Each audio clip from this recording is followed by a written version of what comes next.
So Real Madrid അങ്ങനെ സമനിലയായിരിക്കുകയാണ് LKക്കെതിരെ.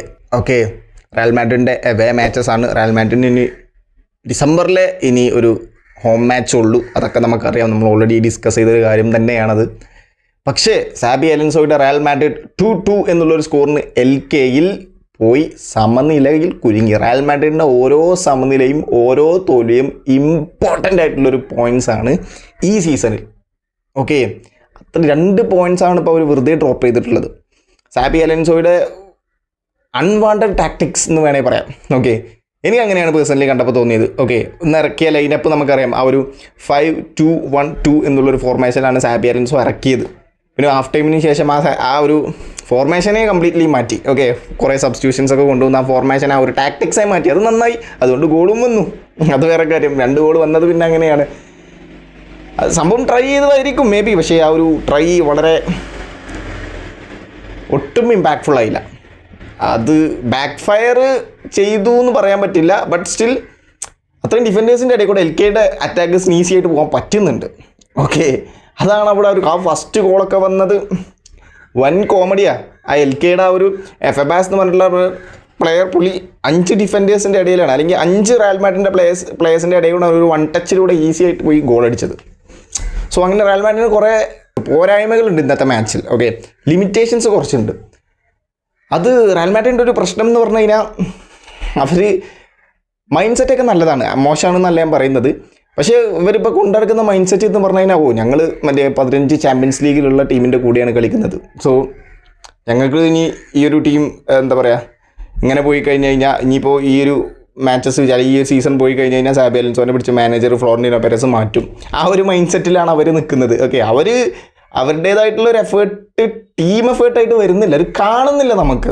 Okay, എന്താണെന്നറിയില്ല, മൊത്തത്തിൽ ഒരു just an above average team, that is Real Madrid team. അതാണ് ഇപ്പോൾ കറൻ്റ്ലി റയൽ മാഡ്രിഡ് ടീം എന്ന് പറയുന്നത്. എക്സ്ട്രാ ഓർഡിനറി ആയിട്ട് കാര്യമായിട്ട് ഒന്നും നടന്നില്ല. കാരണം അതിന് വളരെ വലിയൊരു എക്സാമ്പിളാണ് ലിവർപൂളിനെതിരെയുള്ള ആ ഒരു മാച്ച്.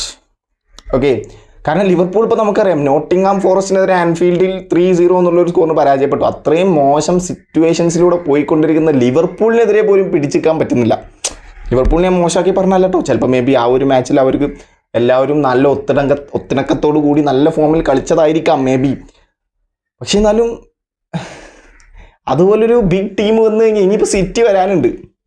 സിറ്റി ഇപ്പോൾ റീസെൻ്റ്ലി ന്യൂകാസിനെതിരെ 2-1 എന്നുള്ളൊരു സ്കോറിന് പരാജയപ്പെട്ടു. ഇനി സിറ്റിയെ സാന്റിയാഗോ ബെർണബേയിൽ വരാനുണ്ട്. എല്ലാവരും പറയുന്നത് ലിവർപൂളിൽ ആൻഫീൽഡ് സ്റ്റേഡിയം ആയതുകൊണ്ടാണ് പരാജയപ്പെട്ടതെന്ന്. ഇനിയിപ്പോൾ സിറ്റിക്കെതിരെ സാന്റിയാഗോ ബെർണബേയിൽ കളി വരുന്നുണ്ട്. അതിനി എങ്ങനെയാണാവോ എന്തോ. നെക്സ്റ്റ് മന്താണ് ആ ഒരു മാച്ച് വരുന്നത്.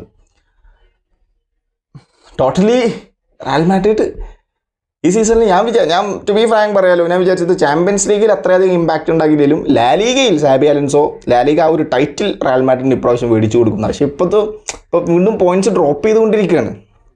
ഓക്കെ, ബാഴ്സലോണ അപ്പുറത്ത് നമുക്കറിയാം, അത്ലറ്റിക് ക്ലബ് ബിൽബായോട് 4-0 എന്നുള്ളൊരു സ്കോറിന് വിജയിച്ച ക്യാമ്പ് നൗവിലെ ഫസ്റ്റ് മാച്ച് 4-0 എന്നുള്ളൊരു സ്കോറിന് വിജയിച്ച് അവിടെ അവർ തകർത്തുകൊണ്ടിരിക്കുകയാണ്.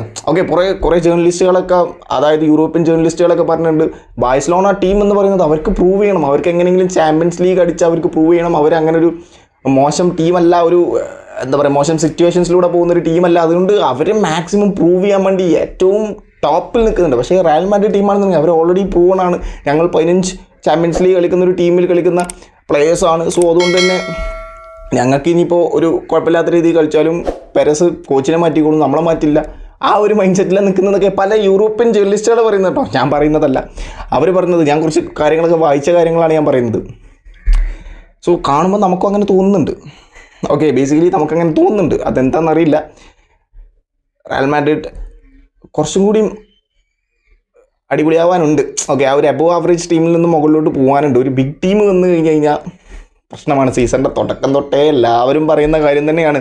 അതിന് അവർ പറഞ്ഞത് എന്താണോ അത് തന്നെ നടന്നുകൊണ്ടിരിക്കുകയാണ്. അതുകൊണ്ടാണ് കേട്ടോ. ആക്ച്വലി അപ്പോൾ ഈ ഒരു മാച്ചിൽ സാബി അലോൻസോ കൊണ്ടുവന്ന ലൈനപ്പ് എന്ന് പറയുന്നത്, okay, goal keeper Thibaut Courtois, അത് പിന്നെ ചേഞ്ച് ചെയ്യേണ്ട ആവശ്യമില്ല. ഇന്നത്തെ മാച്ചിലും തിബോ കോർട്ടുവിൻ്റെ ഒക്കെ കുറേ സേവുകളുണ്ടായിരുന്നു. കുറേ എന്താ പറയുക, 2 ഒതുങ്ങേണ്ട രീതിയിലുള്ളൊരു സ്കോറല്ല ആ തിബോ കോർട്ടുവ സേവ് ചെയ്തില്ല എന്നുണ്ടെങ്കിൽ. അതും ആദ്യത്തെ ഒരു കരേരാസിൻ്റെ ഒരു മിസ്റ്റേക്കൊക്കെ ഉണ്ട്, വെറുതെ ബോൾ കളഞ്ഞത്. അതൊക്കെ തിബോ കോർട്ടുവ സേവ് ചെയ്തുകൊണ്ട് രക്ഷപ്പെട്ടു. കരേരാസിന് വല്ലാതെ ക്രിറ്റിസിസം വന്നില്ല. ഓക്കെ, എന്തായാലും സാബി അലോൻസോ കൊണ്ടുവന്ന ലൈനപ്പ് തിബോ കോർട്ടുവ 3 ഡിഫൻഡേഴ്സിനെ വെച്ചിട്ടാണ് കളി സ്റ്റാർട്ട് ചെയ്തത്. ഹ്യൂസൺ, റൗൾ അസൻസിയോ, പിന്നെ അതുപോലെ തന്നെ കരേരാസ് ആ ഒരു ലെഫ്റ്റിൽ, റൈറ്റിൽ റൗൾ അസൻസിയോയും സെൻറ്റർ ബാക്കായിട്ട് ഹ്യൂസണുമായിട്ട്. ലെഫ്റ്റ് ബാക്കിൽ ഫ്രാങ്ക് ആസിയും, റൈറ്റ് ബാക്കിൽ ട്രെൻറ്റ് അലക്സാണ്ടർ-ആർണോൾഡ്. ട്രെൻറ്റിൻ്റെ കുറച്ച് കാര്യങ്ങൾ പറയാനുണ്ട്. പിന്നെ അതുപോലെ തന്നെ മിഡ്ഫീൽഡേഴ്സായിട്ട് ബെല്ലിംഗ്ഹാമും ആർദെ ഗൂളറും, പിന്നെ അതുപോലെ തന്നെ സെബല്ലോസും ആർദെ ഗൂളറും അവർ കുറച്ച് താഴെ പുറകോട്ട് ഇറങ്ങിയിട്ട് ബെല്ലിംഗ്ഹാം അവർ AMF റോളിലും. പിന്നെ റോഡ്രിഗോയും എംബാപ്പയും സ്ട്രൈക്കിംഗ് പൊസിഷനിൽ, റൈറ്റിൽ റോഡ്രിഗോ, ലെഫ്റ്റിൽ എംബാപ്പെ. ആ ഒരു രീതിയിലാണ് കളിച്ചത്. ടോട്ടലി ഒരു ഡിഫറെൻറ്റ് ഫോർമാറ്റാണ് റയൽ മാഡ്രിഡിനെ സംബന്ധിച്ചിടത്തോളം. പക്ഷേ ആ ഒരു ഫോർമാറ്റ് അട്ടപട്ടല്ല മൂഞ്ചുന്ന കാഴ്ചയാണ് നമ്മൾ ഫസ്റ്റ് ഹാഫിൽ കണ്ടത്. ഫസ്റ്റ് ഹാഫ് മീൻസ് എൽക്കയുടെ ഭാഗത്ത് നിന്നാണ് കൂടുതൽ അറ്റാക്കുകൾ വന്നിരുന്നത്. എംബാപ്പയ്ക്ക് 2-3 ബിഗ് ചാൻസ് കിട്ടിയിട്ടുണ്ട്, പക്ഷേ അതൊന്നും കൺവേർട്ട് ചെയ്യാൻ പറ്റുന്നില്ല എംബാപ്പയ്ക്ക്. എനിക്കറിയില്ല കേട്ടോ, സോഫാ സ്കോർ റേറ്റിംഗ് ഒക്കെ എംബാപ്പയ്ക്ക് 8.1 ഒക്കെ റേറ്റിംഗ് കൊടുത്തിട്ടുണ്ട്. 2 ബിഗ് ചാൻസ് മിസ് ചെയ്ത ഒരാളാണ്. ഓക്കെ, 2 ബിഗ് ചാൻസ് മിസ് ചെയ്ത ഒരാൾ. ഇന്നത്തെ മാച്ചിൽ ഒരു അസിസ്റ്റ് ഉണ്ട്, അത് ശരിയാണ്, മോശമാണെന്നൊന്നുമല്ല പറയുന്നത്. പക്ഷേ ഇത്രയധികം ഓവർ റേറ്റഡ് ആക്കേണ്ട കാര്യമുണ്ടോ? ഒരു 7 to 8 അതിലൊക്കെ ഒതുക്കേണ്ട ഒരു എംബാപ്പേൻ്റെ റേറ്റിംഗ് എന്ന് പറഞ്ഞാൽ 8.1 ഒക്കെ സോഫാ സ്കോർ കൊടുത്തിട്ടുണ്ട്. എന്തിനാ അത്രയധികം റേറ്റിംഗ് എംബാപ്പയ്ക്ക് കൊടുക്കുന്നത് എനിക്ക് പലപ്പോഴും തോന്നാറുണ്ട്. ഓക്കെ, എനിക്ക് ആ ഒരു എൽ ക്ലാസിക്കോ വിജയിച്ച സമയത്ത് അന്നത്തെ പ്ലെയർ ഓഫ് ദ മാച്ച് എംബാപ്പയ്ക്ക് ആയിരുന്നു കിട്ടിയിരുന്നത്. ബെല്ലിംഗ്ഹാമും ഡിസേർവിംഗ് ആയിരുന്നു എന്നൊക്കെ ഞാൻ എൻ്റെ വീഡിയോയിൽ ഓപ്പണായിട്ട് പറഞ്ഞത്. പക്ഷേ പലപ്പോഴും അങ്ങനെ എനിക്ക് എംബാപ്പയ്ക്ക് ഓവറായി പുഷ് ചെയ്യുന്നുണ്ടെന്നൊക്കെ പലപ്പോഴും തോന്നി പോരട്ടെ. വെറും എൻ്റെ തോന്നലാണ്. നിങ്ങളുടെ അഭിപ്രായം ജസ്റ്റ് കമൻറ്റ് ബോക്സിൽ രേഖപ്പെടുത്തിക്കോ. അപ്പോൾ എംബാപ്പയ്ക്ക് 1-2 ബിഗ് ചാൻസ് കിട്ടിയിരുന്നു, പക്ഷേ അതൊന്നും കൺവേർട്ട് ചെയ്യാൻ പറ്റിയില്ല. റോഡ്രിഗോ ഒരു ഓക്കെ പ്ലേ അങ്ങനെ പറയാൻ പറ്റുള്ളൂ. റോഡ്രിഗോൻ്റെ ക്ലാസ് പൊട്ടൻഷ്യൽ നിന്ന് നമ്മൾ പ്രതീക്ഷിക്കുന്നത് ഇതൊന്നുമല്ല. ഓക്കെ, 1-2 ആ ഒരു റൈറ്റിൽ അദ്ദേഹം റയൽ മാഡ്രിഡിൽ കളിച്ച് ശീലമുള്ളതുകൊണ്ട് തന്നെ 1-2 ചാൻസ് അദ്ദേഹം നോക്കി, പക്ഷേ ഗോളാവുന്നില്ല. ഓക്കെ, ഫസ്റ്റ് തന്നെ എൽക്കയുടെ അറ്റാക്കിൽ നിന്നായിരുന്നു മാച്ച് സ്റ്റാർട്ട് ചെയ്തത്. എനിക്ക് തോന്നുന്നു ബെല്ലിംഗ്ഹാം, അത് കഴിഞ്ഞ് പിന്നെ ബെല്ലിംഗ്ഹാം എംബാപ്പയ്ക്ക് ഒരു ബോൾ കൊടുക്കുന്നു ഫ്രീ ആയിട്ട്. എംബാപ്പേൻ്റെ ആ ഒരു സ്ഥിരം റൺ അദ്ദേഹം അടിക്കുന്നു. പക്ഷേ അദ്ദേഹത്തിൻ്റെ ടച്ച് ഹെവി ആയതുകൊണ്ട് തന്നെ എംബാപ്പെ അതെടുത്ത് ഗോൾ കീപ്പറിന് ജസ്റ്റ് ആ ടച്ച് ഹെവി ആയതുകൊണ്ട് തന്നെ ബോളിന് അദ്ദേഹം ആ ഒരു ഷോട്ട് അടിക്കാനുള്ള ടൈം ഏറിപ്പോയി. അതുകൊണ്ട് തന്നെ ഗോൾ കീപ്പറിന് ഈസി ആയിട്ട് പിടിക്കാൻ പറ്റി. പിന്നെ എംബാപ്പയുടെ ആ ഒരു ഷോട്ട് എന്ന് പറയുന്നത് അങ്ങനെ ഫസ്റ്റ് ഹാഫ് കംപ്ലീറ്റ്ലി. പിന്നെ എംബാപ്പയ്ക്ക് ട്രെൻറ്റ് അലക്സാണ്ടർ-ആർണോൾഡിൻ്റെ വക ഒരു ക്രോസ് ഉണ്ടായിരുന്നു. അതാണ് ഈ ഞാൻ പറഞ്ഞ 2 ബിഗ് ചാൻസ് മിസ് ചെയ്തത്. അർണോൾഡിൻ്റെ വക ഒരു ക്രോസ് ഉണ്ടായിരുന്നു. ആ ക്രോസ് എംബാപ്പയ്ക്ക് നല്ലൊരു ചാൻസ് കിട്ടി, പക്ഷേ അതും എംബാപ്പേൻ്റെ ഷോട്ട് സേവ് ചെയ്തു.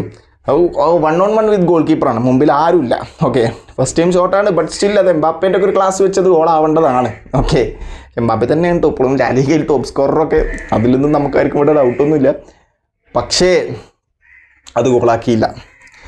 കുറേ കാര്യങ്ങൾ ഫസ്റ്റ് ഹാഫിൽ ഞാൻ പറഞ്ഞല്ലോ, ആ ഫോർമേഷൻ ഒട്ടും വർക്കാവാത്തത് കൊണ്ട് തന്നെ സെബല്ലോസ്, ആർദെ ഗൂളർ, ബെല്ലിംഗ്ഹാം ഈ ഒരു 3 മിഡ്ഫീൽഡർ കോമ്പിനേഷൻ വർക്കാവാത്തത് കൊണ്ട് തന്നെ സെക്കൻഡ് ഹാഫ് ആയ സമയത്ത് മാറ്റി.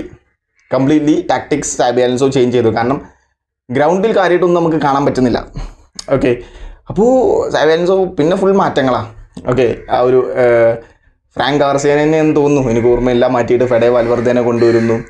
പിന്നെ മറ്റേ റോഡ്രിഗോനെ മാറ്റി വിനിവിനെ കൊണ്ടുവരുന്നു. പിന്നെ എഡ്വാർഡോ കമവിംഗോ, സെബല്ലോസിനെ മാറ്റി കമവിംഗനെ കൊണ്ടുവരുന്നു. അങ്ങനെ കുറേ ചേഞ്ചസ് മാറ്റി. ആ ഒരു back to that 4 defender lineup, ആ ഒരു ബാക്ക് ടു 4 ഡിഫെൻഡിങ് ലൈനപ്പിലോട്ട് തന്നെ മാറി. അപ്പോൾ അങ്ങനെ ആയ സമയത്ത് കുറച്ചും കൂടി കളി വരാൻ തുടങ്ങി ഫ്രണ്ടിലോട്ട്. ഓക്കെ, വിനിക്കൊരു ഓപ്പൺ ചാൻസ്, ഇത് ഞാൻ പറയണം വിചാരിച്ചാൽ വിനിക്കൊരു ചാൻസ് കിട്ടിയിരുന്നു. ഓക്കെ, അത് ബെല്ലിംഗ്ഹാം ഫൗൾ വെച്ചിട്ടാണ് എന്നുള്ള രീതിയിലൊക്കെ നമുക്ക് തോന്നും, പക്ഷേ റഫറി ഫൗൾ വിളിച്ചില്ല. എന്താ പറയുക, വിനിക്കൊരു ഓപ്പൺ ചാൻസ് ഇട്ട് അത് വിനി ഷോട്ട് എടുക്കണമായിരുന്നു. ആ സമയത്ത് അൺസെൽഫിഷ് ആയിട്ട് എംബാപ്പയ്ക്ക് പാസ് കൊടുത്തു, അത് ബ്ലോക്ക് ചെയ്തു. അത് അവിടെ വിനി ഷോട്ട് എടുക്കണമായിരുന്നു. ചില സമയത്ത് അങ്ങനെയാണ് ഫുട്ബോളിൽ, എന്താ പറയുക, സെൽഫിഷ് ആവണം. ഓക്കെ, ആ സെൽഫിഷ് അത് ചിലപ്പോൾ ഷോട്ട് എടുത്തിരുന്നുണ്ടെങ്കിൽ വിനി അത് ഗോളായേനെ. അത് വെറുതെ എംബാപ്പയ്ക്ക് അത് പാസ് കൊടുത്തു.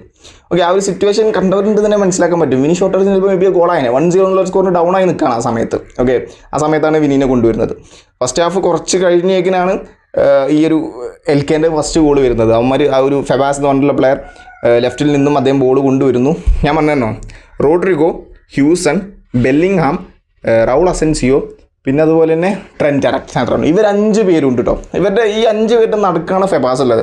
ഫെബാസ് എന്ത് ചെയ്തു, അവരുടെ മിഡ്ഫീൽഡറിന് ഒരു ബോൾ കൊടുത്തു, 1 ടച്ച് പാസ് കളിച്ചു. ഓക്കെ, ആ മിഡ്ഫീൽഡർ ആണെന്നുണ്ടെങ്കിൽ വളരെ ക്ലവർ ബാക്ക് ഹീൽ അങ്ങോട്ട് കൊടുത്തു. ഓക്കെ, ട്രെൻഡും പിന്നെ അതുപോലെ തന്നെ റൗൾ അസൻസിയോയും 2 പേരും ആ ഒരു റൈറ്റിലുണ്ടായിരുന്നു. അവർ 2 പേരും എങ്ങോട്ടാ ബോൾ പോയത് നോക്കിയിരുന്നു. അപ്പോഴേക്കും ഫെബാസ് അതിലെ ബോൾ എടുത്ത് ഓടിപ്പോയി ഷോട്ട് അടിച്ചു, പോസ്റ്റിമോ തട്ടി പയ്യെ അത് ഉള്ളിലോട്ട് പോയി, ഗോളായി. അത് എന്താ പറയുക, 5 പേരുടെ ഇടയിൽ കൂടെയാണ് ഇവർ 2 പേര് ആ ബോളും കൊണ്ടുപോയത്. അവരുടെ സ്മാർട്ട് പ്ലേ, അത് വേറെ ഒന്നും അതിൽ പറയാനില്ല. അങ്ങനെ 1-0 എന്നുള്ള സ്കോറിന് ഡൗൺ ആവുന്നു. പിന്നെയാണ് നമ്മുടെ ജൂഡ് ബെല്ലിംഗ്ഹാമിൻ്റെ അല്ല, ഹ്യൂസൻ്റെ, അതായത് ലിവർപൂളോ റയൽ മാഡ്രിഡിന് ഒരു കോർണർ കിക്ക് കിട്ടുന്നു. ട്രെൻറ്റ് അലക്സാണ്ടർ ആർണോൾഡ് എടുക്കുന്നു, അത് നേരെ ബെല്ലിങ്ങാമിന് കിട്ടുന്നു. ബെല്ലിങ്ങാം ഹെഡ് ചെയ്യാൻ നോക്കുന്നു, പക്ഷേ അത് കംപ്ലീറ്റ് ഹെഡ് ആയില്ല. അപ്പോൾ ഹ്യൂസൺ ഉണ്ടായിരുന്നു ബാക്കിൽ, ഹ്യൂസൺ അത് ടച്ച് ചെയ്ത് ടാപ്പിനിലൂടെ ഗോളാക്കി മാറ്റി. അങ്ങനെ 1-1 സ്കോറായിട്ട് മാറുന്നു. പിന്നെ വീണ്ടും എൽ കെയുടെ രണ്ടാമത്തെ ഗോൾ അടിച്ചത് അൽവാരോ റോഡ്രിഗ്രസ് എന്ന് പറഞ്ഞിട്ടുള്ള ഒരു പ്ലെയറാണ്. അദ്ദേഹം ആക്ച്വലി റയൽ മാഡ്രിഡ് പ്ലെയറാണ്. കഴിഞ്ഞ സീസൺ വരെ റയൽ മാഡ്രിഡിൻ്റെ പ്ലെയർ ആയിരുന്നു. ഓക്കെ, കഴിഞ്ഞ സീസൺ ഗെറ്റാഫയിൽ ലോണിൽ പോയേക്കായിരുന്നു. അതായത് റയൽ മാഡ്രിഡിൻ്റെ പ്ലെയറാണ്, ഗെറ്റാഫയിൽ ലോണിൽ പോയേക്കായിരുന്നു.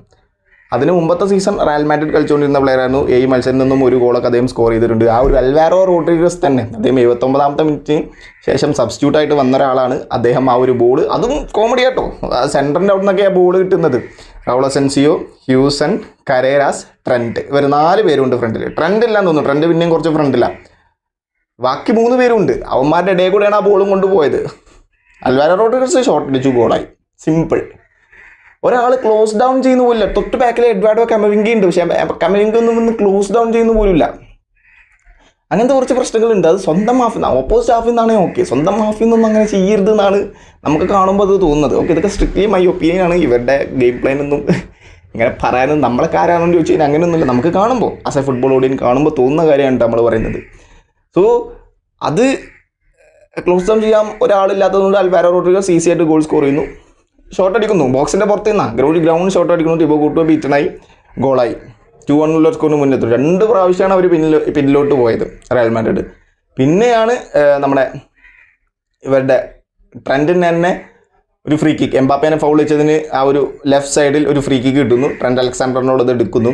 എനിക്ക് തോന്നുന്നു ഹ്യൂസൺ ആണ് തോന്നുന്നു ഹെഡ് ചെയ്തത്. ഹ്യൂസൺ തന്നെയാണ്. ഹ്യൂസൺ ഹെഡ് ചെയ്തു, അത് നേരെ ബെല്ലിങ്ങാമിന് കിട്ടി. ബെല്ലിങ്ങാം അത് ഫസ്റ്റ് ടൈം ഷോട്ട് അടിച്ചു, പക്ഷേ അത് ആരുടെയോ ദേഹത്ത് തട്ടി. പക്ഷേ ബെല്ലിങ്ങാം തന്നെ അത് അങ്ങോട്ടേക്ക് പോയി. ബെല്ലിങ്ങാം അല്ല, പിന്നെ അത് എംബാപ്പയ്ക്ക് കിട്ടി. എംബാപ്പെ അത് ആ ഒരു എഡ്ജിലോട്ട് പോയി, എംബാപ്പെ അത് ബെല്ലിങ്ങാമിന് വെച്ച് കൊടുത്തു, ടാപ്പിൻ ചെയ്ത് ഗോളായി മാറി. അതായത് എംബാപ്പെ ബെല്ലിങ്ങാം ഷോട്ട് അടിച്ചത് ഹ്യൂസണിൽ നിന്നും ബെല്ലിങ്ങാമിന് കിട്ടി. ബെല്ലിങ്ങാം ഫസ്റ്റ് ടൈം ഷോട്ട് അടിച്ചു, അത് എംബാപ്പയെ കിട്ടി. എംബാപ്പെ ആ ബോൾ കൊണ്ട് എഡ്ജിലോട്ട് പോയിട്ട് ബെല്ലിങ്ങാമിനെ തന്നെ തിരിച്ച് പാസ് കൊടുത്തു. അപ്പോഴേക്കും ബെല്ലിങ്ങാം ഓവർലാപ്പ് ചെയ്ത് പോയി ടാപ്പിൻ ചെയ്ത് ബെല്ലിങ്ങാം ഗോളാക്കി മാറ്റി. അങ്ങനെ 2-2 എന്നുള്ള 2 പ്രാവശ്യം ബാക്കിലോട്ട് പോയി, 2 പ്രാവശ്യം തിരിച്ചു വന്നു. അത് നല്ല കാര്യം തന്നെ. പക്ഷേ 2 പ്രാവശ്യം വെറുതെ ബാക്കിലോട്ട് പോയതാണ്. ആ 2 ഗോൾ വന്നത് ഡിഫൻസിൻ്റെ എന്താ പറയുക, ശ്രദ്ധയില്ലായ്മ. അതാണ് ഞാൻ പറഞ്ഞത്. ഇവന്മാരുടെ ഒരു മൈൻഡ് സെറ്റിൽ എന്ന് പറഞ്ഞാൽ ഞങ്ങൾ 15 UCL അടിച്ച ടീമിലുള്ള ആൾക്കാരാണ്, ഞങ്ങളൊന്നും നിങ്ങൾക്ക് തോൽപ്പിക്കാൻ കഴിയില്ല. അങ്ങനത്തെ ഒരു സിറ്റുവേഷൻസിൽ ഓപ്പോസിറ്റുള്ള ടീം ഈസി ആയിട്ട് അവന്മാരെ ബീറ്റ് ചെയ്ത് പോവുകയാണ്. ആ ഒരു 1 ടച്ചിലൂടെ ഒക്കെ ഈസി ആയിട്ട് ബീറ്റ് ചെയ്ത് പോവുകയാണ്. അതാണ് കോമഡി ആയിട്ട് കിടക്കുന്നത്. സോ അങ്ങനെ റയൽ മാഡ്രിഡ് 2-2 എന്നുള്ളത്. പിന്നെ അവസാനം എനിക്ക് തോന്നുന്നു എക്സ്ട്രാ ടൈമിൽ ഗോൺസാലോ ഗാർസിയനൊക്കെ ഇറക്കിയിട്ടുണ്ടായിരുന്നു കേട്ടോ, സാബി അലോൻസോ. എഡ്വാർഡോ കമവിംഗയുടെ ഒരു പാസ് ഉണ്ടായിരുന്നു ഗോൺസാലോ ഗാർസിയക്ക്, പക്ഷേ സ്ട്രെച്ച് ചെയ്തിട്ട് ഗോൺസാലോ ഗാർസിയക്ക് കിട്ടിയില്ല. അത് കിട്ടിയെന്നുണ്ടെങ്കിൽ അത് ഗോളാണ്, കാരണം പോസ്റ്റിൽ ആരുമില്ല. അതായത് നമ്മൾ മറ്റേ വിനി എംബാപ്പയ്ക്ക് കൊടുക്കാൻ വെച്ചിരുന്ന ബോൾ പോലെ, അത് പക്ഷേ സക്സസ് ആയില്ല. ഇത് കമവിംഗ ഗോൺസാലോ ഗാർസിയക്ക് ഒരു ബോൾ വെച്ച് കൊടുത്തു. ആ ഒരു ഫൈനൽ തേടിന്നാ അത് നിങ്ങൾക്ക് ആ ഒരു ഞാൻ ഇതിൻ്റെ സൈഡിൽ വേണമെങ്കിൽ ഫോട്ടോ വെക്കാൻ കാണുമ്പോൾ നിങ്ങൾക്ക് മനസ്സിലാവും. ഗോൺസാലോ ഗാർസിയ ടച്ച് ചെയ്തിട്ടുണ്ടെങ്കിൽ ഗോളാണ്, പക്ഷേ അത് ഇതിൻ്റെ സ്ട്രെച്ച് ചെയ്തിട്ട് കിട്ടിയില്ല. ഈ ഗോൺസാലോ ഗാർസിയനൊക്കെ വല്ലപ്പോഴും ഇറക്കി നോക്കാം കേട്ടോ സാബി അലോൻസോക്ക്. കാരണം ഈ സീസണിലൊന്നും ഒട്ടും മാച്ചസ് കിട്ടിയില്ല. നമുക്ക് ക്ലബ് വേൾഡ് കപ്പിൽ ഓർമ്മയുണ്ട്, ടോപ്പ് സ്കോറർ അദ്ദേഹമാണ്. അദ്ദേഹം ഇറങ്ങിക്കഴിഞ്ഞാൽ ഇമ്പാക്റ്റ് കൊണ്ടുവരാനുള്ള ചാൻസ് വളരെ കൂടുതലാണ് ഗോൺസാലോ ഗാർസിയ. പക്ഷേ അദ്ദേഹത്തിൽ നിന്നും ഇറക്കുന്നില്ല. ഓക്കെ, വെറും എംബാപ്പേനെ മാത്രം ട്രൈ ചെയ്തുകൊണ്ടിരിക്കുകയാണ്. എംബാപ്പേനെ വല്ലപ്പോഴൊക്കെ സബ്സ്റ്റിറ്റ്യൂട്ട് ചെയ്യുക.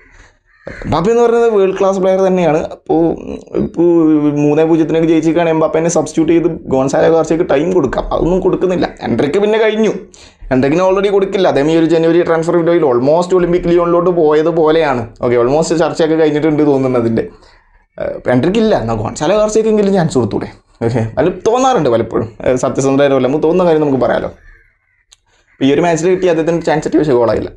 അങ്ങനെ ഇപ്പോൾ റയൽ മാഡ്രിഡ് 13 മത്സരത്തിൽ നിന്ന് 31 പോയിൻറ്റോട് കൂടി ടേബിളിൽ ടോപ്പ്. 31-32 അടേ. എന്തായാലും ബാഴ്സലോണ തൊട്ട് ബാക്കിലുണ്ട്, 1 പോയിൻറ്റിൻ്റെ വ്യത്യാസമുള്ളൂ. ബാഴ്സലോണൊക്കെ തോന്നുന്നു 31, റയൽ മാഡ്രിഡിന് 32 ഓക്കെ, എന്തായാലും ഞാൻ സൈഡിൽ വെക്കാം. ഓക്കെ, എന്തായാലും 1 പോയിൻറ്റിൻ്റെ വ്യത്യാസമേ ഉള്ളൂ. ബാഴ്സലോണ അടുത്തിട്ടുണ്ട്. അടുത്ത മാച്ച് റയൽ മാഡ്രിഡിന് വിജയിച്ചാൽ അവർക്ക് കൊള്ളാം. അല്ലാതെ നമ്മളെന്താ പറയുക, വിന്നിങ്, അതായത് ഓരോ മാച്ച് ഡ്രോ ആവുന്നത് പോലും പോയിന്റ് ഡ്രോപ്പ് ചെയ്യുന്നത് പോലെയാണ്. ലാലിഗയിലെ ടൈറ്റിൽ റേസ് കട്ടിയായിക്കൊണ്ടിരിക്കുക. തൊട്ട് ബാക്കിൽ VRL ഉണ്ട്, അതിൻ്റെ തൊട്ട് ബാക്കിൽ അത്ലറ്റിക്കോ മാഡ്രിഡ് ഉണ്ടെങ്കിലും ടോപ്പ് 4 ടീമും നല്ല കോമ്പറ്റീഷനാണ്. Especially that top 2 Real Madrid and Barcelona. Of course അങ്ങനെയാണല്ലോ. പക്ഷേ കഴിഞ്ഞ സീസണിൽ ബാഴ്സലോണക്ക് വലിയ കോമ്പറ്റീഷനൊന്നും ഇല്ലായിരുന്നു. പക്ഷേ ഈ സീസണിൽ റയൽ മാഡ്രിഡും ബാഴ്സലോണ അങ്ങോട്ടും ഇങ്ങോട്ടും നല്ല കോമ്പറ്റീറ്റീവാണ്. ലാലീഗ്. അപ്പോൾ അത് പിടിക്കാൻ നോക്കിക്കഴിഞ്ഞ് കഴിഞ്ഞാൽ കിട്ടും, അത്രേ പറയാനുള്ളൂ. സോ റയൽ മാഡ്രിഡ് ഇപ്പോഴും പ്രതീക്ഷയിലാണ് നമ്മൾ. റയൽ മാഡ്രിഡ് ഈ ഒരു സീസണിൽ ലാലീഗ വിജയിക്കുമോ ഇല്ലയോ നമുക്ക് നോക്കാം എന്തായാലും. So thank you so much.